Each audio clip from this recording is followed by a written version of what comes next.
ಸ್ನೇಹಿತರೆ ಎಲ್ರಿಗೂ ನಮಸ್ಕಾರ. SSLC ವಿದ್ಯಾರ್ಥಿಗಳಿಗೆ ಪರೀಕ್ಷಾ ಮಾರ್ಗದರ್ಶಿ ಇದು ಅಧಿಕೃತ ಇಲಾಖೆಯಿಂದ ಬಿಡುಗಡೆ ಆಗಿರ್ತಕ್ಕಂತಹ ಒಂದು ಸಾಹಿತ್ಯ ಆಗಿದ್ದು, ಸೊ ಇದ್ರ ಮೂಲಕ ವಿದ್ಯಾರ್ಥಿಗಳು ವೆಬ್ ಕಾಸ್ಟಿಂಗ್ ಇರಲಿ ಅಥವಾ ವಾಯ್ಸ್ ರೆಕಾರ್ಡಿಂಗ್ ಇರಲಿ ಕ್ಯಾಮ್ರಾ ಮುಂದೆ ಪರೀಕ್ಷೆಯನ್ನು ಬರೀತಾ ಇದ್ದಾರೆ. ಅವರಿಗೆ ಒಂದಷ್ಟು ಭೀತಿಯನ್ನು ತಪ್ಪಿಸಲಿಕ್ಕೆ ಇಲಾಖೆ ಪ್ರಯತ್ನವನ್ನು ಮಾಡ್ತಾ ಇದೆ.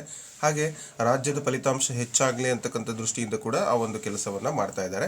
ಈಗ ಆಲ್ರೆಡಿ ನೀವು ಇದನ್ನು ನಿಮ್ಮ ಶಿಕ್ಷಕರೊಟ್ಟಿಗೆ ಡಿಸ್ಕಷನ್ ಮಾಡಿರ್ಬೋದು. ನಿಮ್ಮ ಬಿಡುವಿನ ವೇಳೆಯಲ್ಲಿ ಈ ವಿಡಿಯೋ ಒಂದು 10 ನಿಮಿಷ ನೀವು ಟೈಮ್ ಕೊಟ್ಟರೆ ಇನ್ನಷ್ಟು ಪುನರಾವರ್ತನೆ ಆಗುತ್ತೆ ಅಂತ ಹೇಳ್ತಾ, ಹಾಗೆ ಇದು ಕೇವಲ SSLC ವಿದ್ಯಾರ್ಥಿಗಳಿಗೆ ಅಷ್ಟೇ ಅಲ್ಲ, ಈಗ TET GPSTR ಇತ್ಯಾದಿ ಪರೀಕ್ಷೆಗಳನ್ನು ಬರೀತಿರತಕ್ಕಂಥ ಅಭ್ಯರ್ಥಿಗಳಿಗೂ ಕೂಡ ಸಾಕಷ್ಟು ಹೆಲ್ಪ್ಫುಲ್ ಆಗುತ್ತೆ. ಯಾಕಂದರೆ ಈ ಕಂಟೆಂಟ್ ಬಿಟ್ಟು ಮತ್ತೆ ಯಾವ ಕಂಟೆಂಟ್ ಕೇಳ್ತಾರೆ ಅಂತ ನನಗೆ ಅನ್ನಿಸ್ತಾ ಇಲ್ಲ. ಸೊ ಹಾಗಾಗಿ ಎಲ್ಲದಕ್ಕೂ ಯೂನಿವರ್ಸಲ್ ಆಗಿ ನೀವು ಅಭ್ಯಾಸವನ್ನು ಮಾಡ್ಬೋದು. ಶಿಕ್ಷಕರಾಗ ಬಯಸುವವರು, ಶಿಕ್ಷಕರಾಗಿರುವವರು, ವಿದ್ಯಾರ್ಥಿಗಳು ಕೂಡ ಇದನ್ನು ಅಬ್ಸರ್ವ್ ಮಾಡ್ಬೋದು. SSLC ಪರೀಕ್ಷಾ ಮಾರ್ಗದರ್ಶಿ 2025 ಅದರಲ್ಲಿ ವಿಜ್ಞಾನವನ್ನು ನಾನಲ್ಲಿ ಡಿಸ್ಕಷನ್ ಮಾಡ್ತಾ ಇದ್ದೀನಿ. ಪಾಠ ಕಂಟಿನ್ಯೂ ಜೀವ ಕ್ರಿಯೆಗಳು. ಸೊ ಈ ಜೀವಕ್ರಿಯೆಗಳು ಪಾಠದ ಮುಂದುವರಿದ ಭಾಗ, ದೊಡ್ಡ ಲಾಂಗ್ ಆನ್ಸರ್ಸ್ ಕ್ವಶನ್ಸ್ ಅನ್ನು ನೋಡ್ತಾ ಇದ್ವಿ. ಅದರಲ್ಲಿ ಇವತ್ತು ಕಾರಣ ಕೊಡಿ ಯಾವೆಲ್ಲ ಪ್ರಶ್ನೆಗಳು ಬರ್ಬೋದು ಅಂತ ನೋಡ್ತಾ ಹೋಗೋಣ. ಮಾನವನ ಹೃದಯದ ಹೃತ್ಕುಕ್ಷಿಗಳು ದಪ್ಪ ಭಿತ್ತಿಯನ್ನು ಹೊಂದಿವೆ, ಯಾಕೆ? ಸೊ ಮಾನವನ ಹೃದಯದ ಭಾಗದಲ್ಲಿ ಹೃತ್ಕುಕ್ಷಿಗಳ ಬಗ್ಗೆ ನೀವು ಮಾತಾಡಿದ್ರಿ. ಸೊ ಈ ಹೃತ್ಕುಕ್ಷಿಗಳು ದಪ್ಪ ಭಿತ್ತಿಯನ್ನು ಹೊಂದಿದವೆ ಯಾಕೆ ಅಂತ ಒಂದು ಪ್ರಶ್ನೆಯನ್ನು ಕೇಳಿದ್ದಾರೆ. ಸೊ ಹಾಗಾದರೆ ಯಾಕೆ ಅವು ದಪ್ಪ ಭಿತ್ತಿಯನ್ನು ಹೊಂದಿವೆ, ಕಾರಣ ಏನು? ಜನರಲ್ ಆಗಿ ಯೋಚನೆ ಮಾಡಿದರೆ ಎಸ್, ಕಾರಣ ಇಷ್ಟೇ. ಹೃತ್ಕುಕ್ಷಿಗಳು ರಕ್ತವನ್ನು ದೇಹದ ಹಲವು ಅಂಗಗಳಿಗೆ ಪಂಪ್ ಮಾಡಬೇಕಾಗಿರುವುದರಿಂದ ಅವು ದಪ್ಪ ಭಿತ್ತಿಯನ್ನು ಹೊಂದಿವೆ. ತುಂಬ ಸಿಂಪಲ್ ಆದಂತಹ ಉತ್ತರ ಇದು. ರಕ್ತವನ್ನು ದೇಹದ ಎಲ್ಲ ಅಂಗಗಳಿಗೆ ಪಂಪ್ ಮಾಡಬೇಕಾಗಿರೋದ್ರಿಂದ ಮತ್ತು ಅದಕ್ಕೆ ತಡ್ಕೊಳ್ಳೋಷ್ಟು ಸಾಮರ್ಥ್ಯ ಬೇಕು. ಅದಕ್ಕಾಗಿ ಆ ಒಂದು ಭಿತ್ತಿಗಳು ದಪ್ಪ ಇದ್ದಾವೆ ಅಂತಕ್ಕಂಥದ್ದು ನಿಮಗೆ ಗೊತ್ತಿರಲಿ. ನೆಕ್ಸ್ಟು ಮುಂದಿನ ಪ್ರಶ್ನೆ, ಸ್ತನಿಗಳು ಮತ್ತು ಪಕ್ಷಿಗಳಲ್ಲಿ ಆಕ್ಸಿಜನ್ ಯುಕ್ತ ಮತ್ತು ಆಕ್ಸಿಜನ್ ರಿಕ್ತ ರಕ್ತವನ್ನು ಪ್ರತ್ಯೇಕಿಸುವುದು ಅಗತ್ಯ ಅಥವಾ ಅವಶ್ಯಕ, ಯಾಕೆ? ಸ್ತನಿಗಳು ಅಂದರೆ ಹಾಲು ಉಣಿಸ್ತಕ್ಕಂತಹ ಜೀವಿಗಳು, ಮತ್ತು ಪಕ್ಷಿಗಳಲ್ಲಿ ಆಕ್ಸಿಜನ್ ಇರ್ತಕ್ಕಂತಹ ಒಂದು ಬ್ಲಡ್ಡು ಮತ್ತು ಆಕ್ಸಿಜನ್ ಇಲ್ಲದೆ ಇರುವಂತಹ ಬ್ಲಡ್ಡನ್ನು ಸಪ್ರೇಟ್ ಮಾಡೋದು ಅವಶ್ಯಕ, ಯಾಕೆ ಅಂತ ಕೇಳಿದ್ದಾರೆ. ಸೊ ಇದಕ್ಕೆ ಸರಿಯಾದ ಉತ್ತರ ಏನು ಅಂತ ನಾವು ನೋಡೋದಾದರೆ, ತಮ್ಮ ದೇಹದ ಉಷ್ಣತೆಯನ್ನು ಕಾಪಾಡಿಕೊಳ್ಳಲು ಅಧಿಕ ಶಕ್ತಿ ಅವಶ್ಯಕತೆ ಇರುವುದರಿಂದ, ಸೊ ತುಂಬಾ ಎನರ್ಜಿ ಬೇಕು ಅವಕ್ಕೆ ಉಷ್ಣತೆಯನ್ನು ಕಾಪಾಡಿಕೊಳ್ಳಿಕ್ಕೆ, ಸ್ತನಿಗಳು ಮತ್ತು ಪಕ್ಷಿಗಳಲ್ಲಿ ಆಕ್ಸಿಜನ್ ಯುಕ್ತ ಮತ್ತು ಆಕ್ಸಿಜನ್ ರಿಕ್ತ ರಕ್ತವನ್ನು ಪ್ರತ್ಯೇಕಿಸುವುದು ಅತ್ಯಂತ ಅವಶ್ಯಕ. ಅಂದರೆ ದೇ ನೀಡ್ ಮೋರ್ ಎನರ್ಜಿ, ಅಂದರೆ ಅಧಿಕ ಶಕ್ತಿ ಅವರಿಗೆ ಬೇಕು. ಇಷ್ಟೇ ಉತ್ತರ. ದೇಹದ ಉಷ್ಣತೆಯನ್ನು ಕಾಪಾಡಿಕೊಳ್ಳೋಕ್ಕೆ ಅಧಿಕ ಶಕ್ತಿ ಬೇಕು. ಹಾಗಾಗಿ ಆಕ್ಸಿಜನ್ ಯುಕ್ತ ಮತ್ತು ಆಕ್ಸಿಜನ್ ರಿಕ್ತ ರಕ್ತವನ್ನು ಪ್ರತ್ಯೇಕ ಮಾಡೋದು ತುಂಬ ಅವಶ್ಯಕ. ಅಂದರೆ ಆಕ್ಸಿಜನ್ ಇದ್ದ ತಾನೇ ರಕ್ತದಲ್ಲಿ ಇರ್ತಕ್ಕಂತಹ ಒಂದು ಪೋಷಕಾಂಶಗಳನ್ನು ಹೀರಿಕೆ ತಗೊಂಡು ಅದು ಜೀರ್ಣಕ್ರಿಯೆ ಆಗಿ ನಮಗೆ ಎನರ್ಜಿ ಕೊಡಲಿಕ್ಕೆ ಸಾಧ್ಯ ಆಗುತ್ತೆ. ಹಾಗಾಗಿ ಆ ಒಂದು ಅಧಿಕ ಶಕ್ತಿ ಏನು ಅವಶ್ಯಕತೆ ಇದೆ ಅದನ್ನು ಪಡೀಲಿಕ್ಕೋಸ್ಕರ ಆ ರೀತಿ ಪ್ರತ್ಯೇಕ ಮಾಡ್ತಕ್ಕಂಥದ್ದು ತುಂಬ ಅವಶ್ಯಕ. ಸೊ ಮುಂದಿನ ಪ್ರಶ್ನೆ, ಕಾರಣ ಕೊಡಿಯಲ್ಲಿ ಚಪಾತಿಯನ್ನು ನಿಧಾನವಾಗಿ ಜಗಿದು ತಿಂದಾಗ ಸಿಹಿಯಾಗಿ ರುಚಿಸುತ್ತದೆ ಏಕೆ? ಬಾಯಲ್ಲಿ ಏನಿರ್ತದೆ? ಹಲ್ಲುಗಳ ಜೊತೆಗೆ ನಾಲಿಗೆ ಇರುತ್ತೆ ಸಾರ್. ಜೊತೆಗೆ ಏನಾಗುತ್ತೆ, ನಾವೇನಾದರೂ ಗಟ್ಟಿ ವಸ್ತುಗಳನ್ನು ತಿಂದಾಗ ಅದನ್ನು ಮೆದು ಮಾಡಲಿಕ್ಕೆ ಯಾರು ಸಹಾಯ ಮಾಡ್ತಾರೆ? ಎಸ್, ಲಾಲಾರಸ ಗ್ರಂಥಿ ಲಾಲಾರಸವನ್ನು ಸ್ರವಿಕೆ ಮಾಡ್ತಾರೆ. ಸೊ ಅದರಿಂದ ಏನಾಗ್ಬೋದು? ಏನೋ ಕನ್ವರ್ಟ್ ಆಗುತ್ತಲ್ಲ. ಎಸ್, ಉತ್ತರ ನೋಡೋಣ. ಗೆಸ್ ಮಾಡಿದ್ದು ಕರೆಕ್ಟು. ಚಪಾತಿಯನ್ನು ಜಿಗಿಯುವಾಗ ಬಿಡುಗಡೆ ಆಗುವಂಥ ಲಾಲಾರಸದಲ್ಲಿ ಅಮೈಲೇಸ್ ಕಿಣ್ವ ಇರ್ತದೆ, ಹೌದಲ್ವಾ? ಈ ಕಿಣ್ವವು ಚಪಾತಿಯಲ್ಲಿನ ಪಿಷ್ಟವನ್ನು ವಿಭಜಿಸಿ ಸರಳ ಸಕ್ಕರೆಯಾಗಿ ಪರಿವರ್ತಿಸುತ್ತದೆ. ಅದಕ್ಕಾಗಿ ಗಬಗಬ ತಿನ್ನಬಾರ್ದು, ನಿಧಾನವಾಗಿ ತಿನ್ನಬೇಕು. ಸೊ ಅದರಿಂದ ಏನಾಗುತ್ತೆ, ನಮ್ಮಲ್ಲಿರ್ತಕ್ಕಂಥ ಅಮೈಲೇಸ್ ಕಿಣ್ವ ಲಾಲಾರಸದಲ್ಲಿ ಏನಿರುತ್ತೆ ಅದು ಚಪಾತಿ ಜೊತೆ ಮಿಕ್ಸ್ ಆಗಿ ಪಿಷ್ಟವನ್ನು ಸಕ್ಕರೆಯಾಗಿ ಅಥವಾ ಗ್ಲೂಕೋಸ್ ಆಗಿ ಪರಿವರ್ತನೆ ಮಾಡಿ ನಮಗೆ ಶಕ್ತಿಯನ್ನು ಕೊಡುತ್ತೆ. ಅದು ನಮಗೆ ಸಿಹಿಯಾಗಿ ಕಾಣುತ್ತೆ. ಇಷ್ಟೇ ಸಿಂಪಲ್. ಇದನ್ನು ಮತ್ತೊಂದು ಸರಿ ಓದ್ಕೊಳ್ಳಿ, ವಿಡಿಯೋ ಪಾಸ್ ಮಾಡಿ, ಅಥವಾ ನೀವು ಇನ್ನೊಂದು ಸರಿ ಬಾಯ್ಪಟ್ ಹಾಕಿ. ಅಂದರೆ ಈಗ ವಿದ್ಯಾರ್ಥಿಗಳ ಮಟ್ಟಕ್ಕೆ ಅದು ತುಂಬ ಸ್ಪೀಡ್ ಅನಿಸ್ಬೋದು ನಾನು ಮಾಡುವಂತಹ ವಿಡಿಯೋ ಅಥವಾ ತರಗತಿ. ನಿಮಗೆ ಈ ಟೈಮ್ ಕಡಿಮೆ ಇದೆ ಅಲ್ವಾ, ಹಾಗಾಗಿ ಸ್ವಲ್ಪ ನೀವು ಫಾಸ್ಟಾಗಿ ಅದನ್ನು ಇನ್ನೊಂದು ಸರಿ ವಿಡಿಯೋ ಪಾಸ್ ಮಾಡಿ ಮತ್ತೆ ಓದ್ಕೊಳ್ಳಿ. ನೆಕ್ಸ್ಟ್ ಮುಂದಿನ ಪ್ರಶ್ನೆ, ಮಾನವನ ಸಣ್ಣ ಕರುಳಿನಲ್ಲಿ ನಡೆಯುವ ಜೀರ್ಣಕ್ರಿಯೆಯನ್ನು ವಿವರಿಸಿ. ಸಣ್ಣ ಕರುಳಲ್ಲಿ ಏನಾಗ್ತದೆ?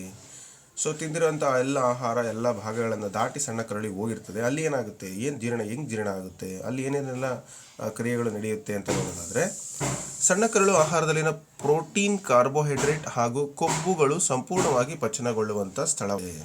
ಸೊ ಭಾಳ ಇಂಪಾರ್ಟೆಂಟಾಗಿ ನೆನ್ಪಿಟ್ಕೊಳ್ಳಿ, ಅಲ್ಲಿ ಪ್ರೋಟೀನು, ಕಾರ್ಬೋಹೈಡ್ರೇಟು ಮತ್ತು ಕೊಬ್ಬು, ಪ್ರೋಟೀನ್, ಕಾರ್ಬೋಹೈಡ್ರೇಟ್, ಕೊಬ್ಬು ಸಂಪೂರ್ಣವಾಗಿ ಪಚನಗೊಳ್ಳುತ್ತೆ. ಕರುಳು ರಸದಲ್ಲಿನ ಕಿಣ್ವಗಳು ಪ್ರೋಟೀನ್ಗಳನ್ನು ಅಮೈನೋ ಆಮ್ಲಗಳಾಗಿ, ಕೊಬ್ಬಿನ ಆಮ್ಲಗಳಾಗಿ ಹಾಗೂ ಸಂಕೀರ್ಣ ಕಾರ್ಬೋಹೈಡ್ರೇಟ್ಗಳನ್ನು ಗ್ಲೂಕೋಸ್ ಆಗಿ ಪರಿವರ್ತಿಸುತ್ತವೆ. ಸೊ ಅಲ್ಲೂ ಕೂಡ ಏನಾಗ್ತದೆ, ಕಾರ್ಬೋಹೈಡ್ರೇಟು ಗ್ಲೂಕೋಸ್ ಆಗಿ ಕನ್ವರ್ಟ್ ಆಗುತ್ತೆ.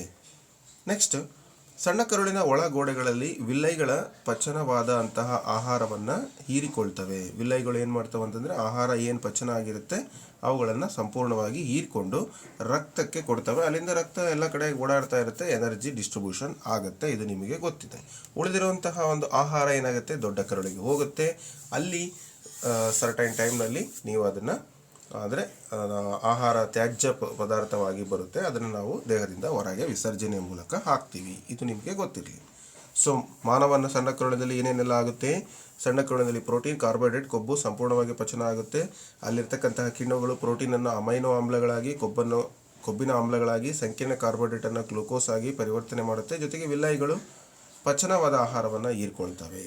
ಇದಿಷ್ಟು ಆಗ್ತಕ್ಕಂಥದ್ದು ಎಲ್ಲಿ, ಮಾನವನ ಸಣ್ಣ ಕರುಳಿನಲ್ಲಿ. ಮುಂದಿನ ಪ್ರಶ್ನೆಯನ್ನು ನೋಡ್ತಾ ಹೋಗೋಣ. ಸಸ್ಯಗಳಲ್ಲಿ ಆಹಾರ ವಸ್ತು ಸ್ಥಾನಾಂತರಣ ಕ್ರಿಯೆಯನ್ನು ವಿವರಿಸಿ. ಸಸ್ಯಗಳಲ್ಲಿ ಆಹಾರ ವಸ್ತು ಸ್ಥಾನಾಂತರಣ ಅಂದರೆ ಏನು ಅಂತ ಸೊ ಗೆಸ್ ಮಾಡ್ತಿದ್ದೀರಲ್ಲ. ಸೊ ಬಿಫೋರ್ ದಟ್ ಅಂದರೆ ನಾನು ಆನ್ಸರ್ ಹೇಳೋಕ್ಕಿಂತ ಮುಂಚೆ ಗೆಸ್ ಮಾಡಿ. ಕಂಟಿನ್ಯೂ ಮಾಡೋಣ. ಸಸ್ಯಗಳಲ್ಲಿ ಆಹಾರ ವಸ್ತು ಸ್ಥಾನಾಂತರಣ ಕ್ರಿಯೆಯು ಫ್ಲೋಯಂ ಅಂಗಾಂಶದಲ್ಲಿ ನಡೆಯುತ್ತೆ. ಎರಡು ರೀತಿ ಇದ್ದಾವೆ, ಒಂದು ಝೈಲಮ್ ಮತ್ತೊಂದು ಫ್ಲೋಯಂ ಅಂತ. ಅದರಲ್ಲಿ ಝೈಲಮ್ ನೀರು ಮತ್ತು ಲವಣಗಳನ್ನು ಬೇರಿನಿಂದ ಮೇಲ್ಗಡೆಗೆ ಅಂದರೆ ಸಸ್ಯದ ಎಲ್ಲ ಭಾಗಗಳಿಗೆ ತಲುಪಿಸುತ್ತೆ. ಫ್ಲೋಯಮ್ಮು ಆಹಾರವನ್ನು ಸಾಗಾಣಿಕೆ ಮಾಡುತ್ತೆ. ಇದು ನಿಮ್ಗೆ ಗೊತ್ತಿದೆ. ಸಸ್ಯಗಳಲ್ಲಿ ಆಹಾರ ವಸ್ತು ಸ್ಥಾನಾಂತರಣ ಕ್ರಿಯೆಯು ಫ್ಲೋಯಂ ಅಂಗಾಂಶದಲ್ಲಿ ನಡೀತದೆ. ಆಹಾರ ಮತ್ತು ಇತರ ವಸ್ತುಗಳು ಸ್ಥಾನಾಂತರಣವು ಜರಡಿನಾಳದ ಪಾರ್ಶ್ವ ಸಂಗಾತಿ ಜೀವಕೋಶದ ಸಹಾಯದಿಂದ ಮೇಲ್ಮುಖ ಹಾಗೂ ಕೆಳಮುಖ ಎರಡೂ ದಿಕ್ಕಿಗಳಲ್ಲಿ ನಡೆಯುತ್ತೆ. ಯಾವುದ್ರ ಮುಖಾಂತರ ಅಂದರೆ ಜರಡಿನಾಳದ ಪಾರ್ಶ್ವ ಕೋಶಗಳ ಮೂಲಕ. ಜೊತೆಗೆ ಅಭಿಸರಣ ಒತ್ತಡದಿಂದ ಈ ಕ್ರಿಯೆ ಸಾಧಿಸಲಾಗುತ್ತದೆ. ಯಾವ ಒತ್ತಡ ಅದು? ಅಭಿಸರಣ. ಸೊ ಇದನ್ನು ಕೂಡ ನೆನಪಿಟ್ಕೊಳ್ಳಿ. ಅಭಿಸರಣ ಕ್ರಿಯೆಯ ಮೂಲಕ ವಸ್ತು ಸ್ಥಾನಾಂತರಣ ಆಗುತ್ತೆ, ಅಂದರೆ ಆಹಾರ ಸಾಗಾಣಿಕೆ ಆಗುತ್ತೆ ಅಂತಕ್ಕಂಥದ್ದು ನಿಮಗೆ ಗೊತ್ತಿರಲಿ. ನೆಕ್ಸ್ಟ್ ಕ್ವಶನ್ನು, ಕಪ್ಪೆಗಳು ಮತ್ತು ಹಲ್ಲಿಗಳ ದೇಹದ ಉಷ್ಣತೆಯು ವಾತಾವರಣದ ಉಷ್ಣತೆಯನ್ನು ಅವಲಂಬಿಸಿರುತ್ತವೆ. ಸಮರ್ಥಿಸಿ ಅಂತ ಕೊಟ್ಟಿದ್ದಾರೆ. ಅಂದರೆ ವಾತಾವರಣದ ಉಷ್ಣತೆಯನ್ನು ಯಾಕೆ ಅವಲಂಬಿಸಿರ್ತವೆ ಕಪ್ಪೆಗಳು ಮತ್ತು ಹಲ್ಲಿಗಳು? ಕಪ್ಪೆಗಳು ಮತ್ತು ಹಲ್ಲಿಗಳು ಯಾವ ಒಂದು ಅಂಗವನ್ನು ಹೊಂದಿರ್ತವೆ, ಯಾವ ಒಂದು ಭಾಗವನ್ನು ಹೊಂದಿರೋದ್ರಿಂದ ಅಂದರೆ ಅವುಗಳ ದೇಹದಲ್ಲಿ ಏನೆಲ್ಲ ಮಾರ್ಪಾಡಿದೆ ಅದರ ಮೂಲಕ ನಿಮಗೆ ಗೊತ್ತಾಗುತ್ತೆ. ಬಹಳ ಮುಖ್ಯವಾಗಿ ಹೃದಯದಲ್ಲಿ 3 ಕೋಣೆಗಳಿಂದ ಆಗಿರುತ್ತೆ. ಕಪ್ಪೆ ಮತ್ತು ಹಲ್ಲಿಗಳ ಹೃದಯವು 3 ಕೋಣೆಗಳಿಂದ ಆಗಿರುತ್ತೆ. ಆಕ್ಸಿಜನ್ ರಿಕ್ತ ರಕ್ತ ಮತ್ತು ಆಕ್ಸಿಜನ್ ಯುಕ್ತ ಮತ್ತು ರಿಕ್ತ ರಕ್ತಗಳು ಹೃದಯದಲ್ಲಿ ಮಿಶ್ರಣವಾಗ್ತವೆ. ಸೊ ಅವೆರಡು ಕೂಡ ಏನಾಗ್ತವೆ? ಮಿಶ್ರಣ ಆಗ್ತವೆ. ಯಾವುದರಲ್ಲಿ? ಕಪ್ಪೆ ಮತ್ತು ಹಲ್ಲಿಯಲ್ಲಿ. ದೇಹಕ್ಕೆ ಆಕ್ಸಿಜನ್ ಪೂರೈಕೆ ಕಡಿಮೆ ಆಗುತ್ತದೆ ಮತ್ತು ಸ್ಥಿರ ದೇಹ ತಾಪವನ್ನು ಕಾಪಾಡಿಕೊಳ್ಳಲು ಶಕ್ತಿಯು ಬಳಕೆಯಾಗುವುದಿಲ್ಲ. ಸೊ ಇದು ಪ್ರಮುಖವಾದಂತಹ ಒಂದು ಕಾರಣ ಅಂತ ಹೇಳ್ಬೋದು. ಅಂದರೆ ಕಪ್ಪೆಗಳು ಮತ್ತು ಹಲ್ಲಿಗಳ ದೇಹದ ಉಷ್ಣತೆಯು ವಾತಾವರಣದ ಉಷ್ಣತೆಯನ್ನು ಅವಲಂಬಿಸಿರುತ್ತೆ. ಅದಕ್ಕಾಗಿ ಈ ರೀತಿಯಾದಂಥ ಒಂದು ಕ್ರಿಯೆ ಮತ್ತು 3 ಕೋಣೆಗಳಿಂದ ಕೂಡಿರ್ತವೆ. ಅಲ್ಲಿ ಪ್ರತ್ಯೇಕ ಆಗಲ್ಲ. ಆಕ್ಸಿಜನ್ ಯುಕ್ತ ಮತ್ತು ರಿಕ್ತ ರಕ್ತಗಳು ಅಲ್ಲಿ ಒಂದಕ್ಕೊಂದು ಸಪರೇಟ್ ಆಗಲ್ಲ, ಎರಡು ಮಿಕ್ಸ್ ಆಗ್ತವೆ ಅಂತಕ್ಕಂಥದ್ದು. ಈ ಹಿಂದೆ ಒಂದು ಪ್ರಶ್ನೆಯಲ್ಲಿ ನೋಡಿದ್ವಿ, ಎನರ್ಜಿಗೋಸ್ಕರ ಸಪರೇಟ್ ಮಾಡಬೇಕು ಅಂತ. ಬಟ್ ಇಲ್ಲಿ ಎನರ್ಜಿಯನ್ನು ತೆಗೆದುಕೊಳ್ಳೋದಿಲ್ಲ, ಬಳಕೆ ಮಾಡೋದಿಲ್ಲ. ಮುಂದಿನ ಪ್ರಶ್ನೆ, ಸಸ್ಯವೊಂದರ ಎತ್ತರದ ಭಾಗಗಳಿಗೆ ನೀರಿನ ಸಾಗಾಣಿಕೆ ಹೇಗೆ ಆಗುತ್ತೆ? ಸೊ ಇದೊಂದು ಕಾರಣ ಕೊಡಿ ಅಲ್ಲ ಇದು.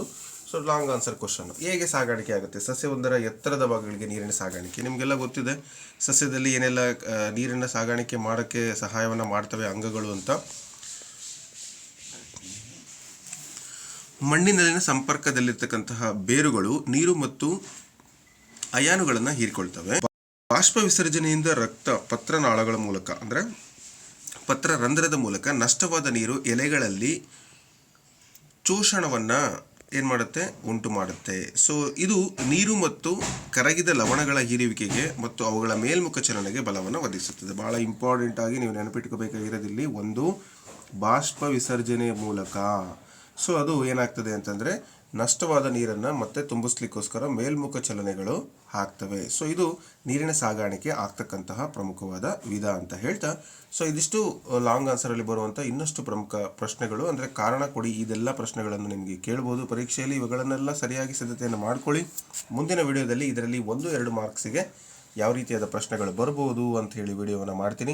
ಈ ವಿಡಿಯೋ ಇಷ್ಟ ಆದರೆ ಲೈಕ್ ಮಾಡಿ, ನಿಮ್ಮ ಸ್ನೇಹಿತರಿಗೂ ಕೂಡ ಶೇರ್ ಮಾಡಿ. ನಿಮ್ಮ ಅನಿಸಿಕೆ ಅಥವಾ ಇದೇ ಥರದ ತರಗತಿಗಳು ಇನ್ನೂ ಬೇಕು ಅನ್ನೋದಾದರೆ ಕಮೆಂಟ್ ಮೂಲಕ ನನಗೆ ನಿಮ್ಮ ಒಂದು ಫೀಡ್ಬ್ಯಾಕನ್ನು ಕೊಟ್ಟರೆ ನಾನು ಕಂಟಿನ್ಯೂಸ್ ಆಗಿ ವಿಡಿಯೋಗಳನ್ನು ಅಪ್ಲೋಡ್ ಮಾಡಲಿಕ್ಕೆ ಸಾಧ್ಯ ಆಗುತ್ತೆ. ಅಂತ ಹೇಳ್ತಾ ಧನ್ಯವಾದಗಳು.